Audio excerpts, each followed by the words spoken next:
I moved to Lindenhurst 44 years ago. Been in Lindenhurst ever since. I've loved this community. It's a waterfront community. This storm that we've just gone through is by far the worst storm that any of us have ever been experienced on the South Shore. It's devastated the community tremendously. But it's pretty impressive how the community is pulled together with the villages and the towns and the support from the people, the fire department, the local people, the people that are volunteering.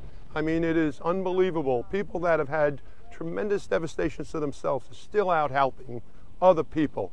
So this community should really be commended on how well they've responded to this. We've had a lot of big storms. We've had storms where we haven't had electric or gas for weeks. But the water never came high enough to go in the house. And I think that was an assumption that I made after 40 years, that the water would never be in my house, which is not true. This is a very special community. We all stick together. You always know you could run to a neighbor's house for help. Yet, you know, you have an ability to live a very peaceful life here. We've learned a real hard lesson at this time. And being a waterfront community, we've kind of relied on past history to prepare us for these things, but nothing could have prepared us for this situation that has happened at this time. So this is probably a huge wake-up call for us, and we have to realize that the way that we've done things in the past are not adequate to protect us for the future.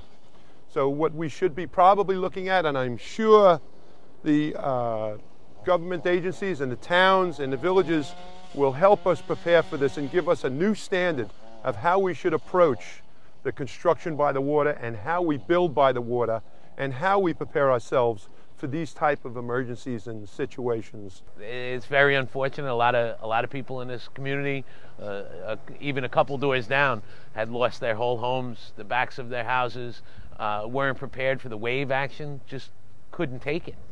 And it's pretty devastating. My neighbors and we're all very close. It's a very close community. And to watch their kids go without their favorite toys. The houses that were raised survived. The man across the street, he raised his house up and he got no water. So the others, you just keep doing work year after year and cleaning it up, and then especially the ones on the water across the street, and the water comes back through. But raising a house is very costly. Hurricane Irene had put 8 to 10 inches of water through my entire house. Destroyed my kitchen, my bathrooms, took my kids' toys, my clothes, and made a mess. And I vowed that I would never go through another flood again. So I took it upon myself to scratch together every resource I had to get my house up into the air out of the flood level. What inspired me the most in terms of the situation is that many people young people have these leadership skills.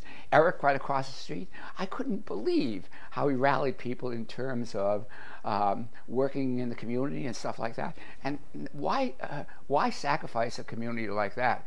I only hope that these young people don't get discouraged. I really firmly believe and feel much better about my decision now that I was able to keep my house, my belongings, my family, and my home safe and secure through the storm. Has made me able to help out other community members with their rebuilds, their cleanups, you know, moral support. I know for a fact that you are able to build on this coastline and get your house up to a safe elevation. It's entirely possible that we can rebuild our neighborhoods, build up our houses, you know, and stay intact after a storm like this, you know, without all this tragedy and loss. I mean, yes, we were all warned, and we were all forewarned that this was going to be quite an unusual storm, but it turned out to be far more devastating than we actually anticipated it to be. So thank God we're alive, we're well, we're all understanding that we were very fortunate, and we know we can put this community back together again. The community is important, and I've lived in this community 40 years. I'm not moving. You know, and I think that we can survive.